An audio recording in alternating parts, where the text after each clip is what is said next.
एक ऑफिस में काम किया करता था। एक दिन हरी जब घर आता है तो सबको एक खुशखबरी सुनाता है।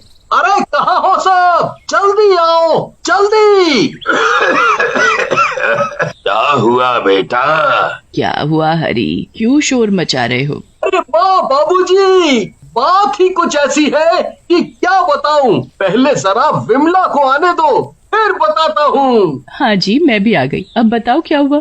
जिस घर के लिए मैं 4 साल से केस लड़ रहा था, वो आज मैं जीत गया। क्या सच में? हे भगवान, ये तो बहुत ही खुशी की बात है। हाँ, अब हमें इस छोटे से घर में नहीं रहना पड़ेगा। हाँ माँ, अब तो अगले हफ्ते ही हम उस नए घर में शिफ्ट हो जाएंगे। वो घर सालों से बंद पड़ा है, तो उसमें अभी कुछ काम करवाना पड़ेगा बस। कोई नहीं जी, इतने साल इंतजार किया है तो कुछ दिन और सही। हरी अपने उस घर की मरम्मत करवाने लगता है। वो घर काफी बड़ा होता है और उसमें बहुत सारे कमरे और एक सुंदर सा बगीचा भी होता है। हरी तो बस दिन गिन रहा होता है कि कब वो अपने परिवार के साथ उस घर में शिफ्ट होगा। उस घर को ठीक करने के लिए हरी ने कुछ लोगों को काम पर लगा रखा होता है। एक दिन जब उस घर में काम चल रहा होता है तो हरी को अपने पीछे एक परछाई महसूस होती है। वो जल्दी से पीछे मुड़कर देखता है तो वहाँ कोई भी नहीं होता। अभी तो यहाँ कोई न कोई था, शायद मेरा वहम होगा, क्या पता कोई मजदूर हो। ऐसा हरी के साथ 2-3 बार होता है, पर कभी उसे कोई दिखाई नहीं देता। घर की मरम्मत का काम भी खत्म हो जाता है और पूरा हफ्ता कैसे बीत जाता है पता भी नहीं लगता। हरी और उसका पूरा परिवार फिर उस नए घर में रहने के लिए आ जाते हैं। सब इतना बड़ा घर देखकर बड़े ही खुश होते हैं, पर बच्चे सबसे ज्यादा खुश होते हैं क्योंकि उन्हें खेलने के लिए काफी बड़ी छत और बगीचा जो मिल गया होता है। ये घर सच में बड़ा ही सुंदर है, पर इतने बड़े घर में मुझे एक काम वाली तो चाहिए ही होगी। हाँ, मैंने पहले ही एक काम वाली से बात कर ली है, वो शाम से काम पर आ जाएगी, तुम चिंता मत करो। ठीक है। शाम को शांति नाम की एक काम वाली आती है जिसे बिमला काम पर रख लेती है। बिमला को शांति के आने से काफी आराम मिलता है। एक दिन जब बिमला बगीचे की साफ सफाई कर रही होती है तभी वहाँ एक आदमी आता है। वो आदमी दिखने में कुछ अजीब ही होता है। आप कौन और क्या काम है? जी मैम साहब, मैं शांति का पति हूँ। वो शांति ने बताया था कि आपको एक धोबी की भी जरूरत है, तो इसीलिए मैं आ गया। हाँ, धोबी की तो बहुत ही जरूरत थी। काफी कपड़े हो गए, ऊपर से पर्दे, चादर और जाने क्या क्या। मेरे तो बिल्कुल बस का नहीं है जो मैं इतने कपड़े धो पाऊँ। आपको चिंता करने की जरूरत नहीं है, मैं सब कपड़ा फटाफट धो दूंगा। आप बस मुझे कपड़े लाकर दे दो। ठीक है, मैं अभी लेकर आई। बिमला अंदर से कपड़े लाती है और उन सब कपड़ों की एक गठरी बनाकर उस धोबी को देने लगती है। देखो, कपड़े बिल्कुल अच्छे से चमकने चाहिए। मेरे पति को गंदे कपड़े जरा भी पसंद नहीं है। अरे मेम साहब, आप परेशान ना हो, मैं बहुत अच्छे से कपड़े धोऊंगा। हाँ। बिमला अब जाकर चैन की सांस लेती है। उसे शांति और धोबी की वजह से बड़ा ही आराम मिलता है। शांति अपनी सफाई में लग जाती है और धोबी भी कपड़े लेकर वहाँ से चला जाता है। बिमला आराम से बगीचे में जाती है क्योंकि उसे तो घर का कोई काम करना ही नहीं पड़ता। कुछ देर बाद धोबी वापस आ जाता है। बिमला दोबारा उस धोबी को आते देख हैरान होती है। हे भगवान, ऐसा ना हो कि कपड़े धोने को मना कर दे। ये लीजिए मैम साहब, आपके कपड़े। अरे भैया, क्या बात हो गई? आपको पैसे कम लग रहे हैं तो मैं कुछ पैसे भी दे सकती हूँ, पर आप ऐसे कपड़े धोने से मना मत करना। आप ये कैसी बात कर रही हो मेम साहब, मैं तो कपड़े धोकर ही लेकर आया हूँ। कपड़े धोकर भी ले आए? पर तुम अभी तो कपड़े लेकर गए थे, तो इतनी जल्दी कैसे कपड़े धुलकर सूख भी गए? अरे मेम साहब, मैं बहुत ही फटाफट काम करता हूँ, यही तो खूबी है मेरी। चलो अच्छी बात है, मैं तुम्हारा हिसाब महीने के आखिर में किया करूँगी। बाकी तुम कपड़े लेने हर 2 दिन बाद आ जाया करना। कभी अगर कपड़े नहीं हुए तो मैं शांति को बता ही दूंगी। नहीं नहीं मैम साहब, उसको नहीं बताना, मैं खुद ही आ जाया करूँगा। कपड़े हुए तो ठीक, और नहीं भी हुए तो भी ठीक। अब तो हर 2 दिन बाद वो धोबी कपड़े लेने आया करता, पर वो कुछ ही देर में कपड़े धोकर वापस भी ले आता था।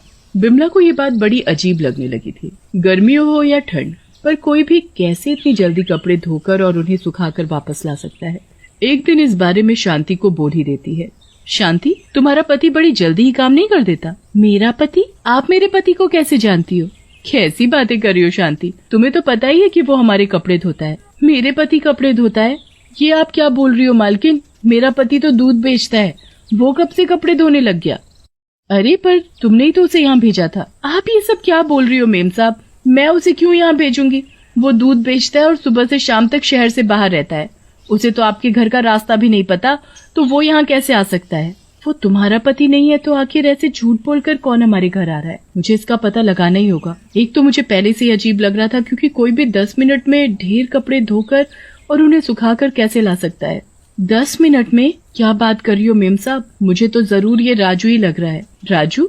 ये राजू कौन है? वो एक धोबी था मेम साहब। एक दिन जब वो नदी के पास बैठकर कपड़े धो रहा था तो अचानक जाने कहां से वहां एक मगरमच्छ आ गया और उसे खा गया। उसके मरने के बाद भी बहुत बार लोगों ने उसी जगह किसी को कपड़े धोते देखा है, जबकि वहां तो कोई धो भी नहीं जाता।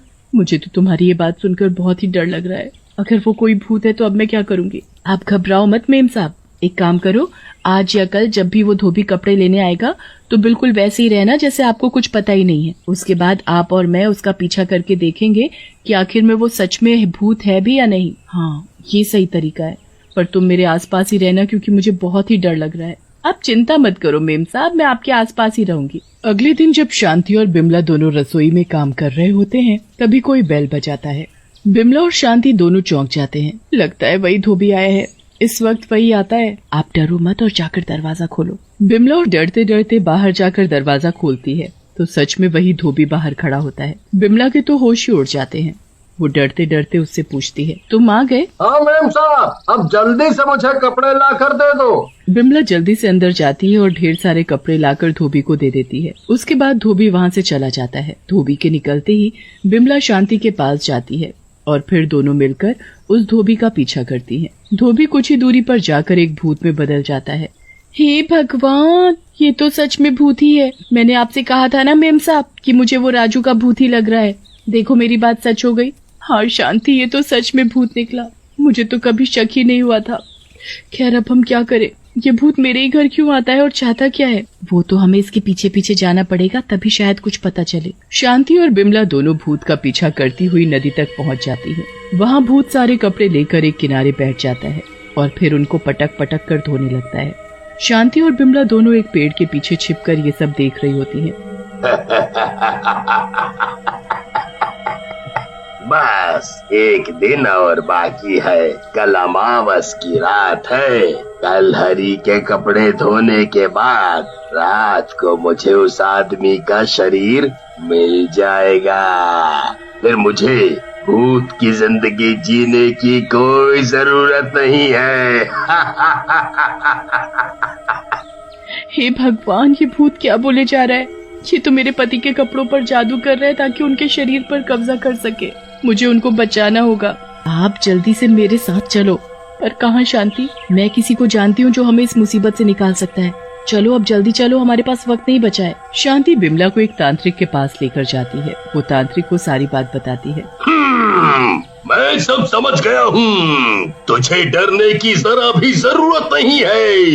ये ले भभूत, और आज रात जब तेरा पति अपने गंदे कपड़े उतारेगा तो ये उन कपड़ों में छिड़क देना, और फिर जब वो भूत कल तेरे घर आएगा तो वो कपड़े उसे धोने को दे देना।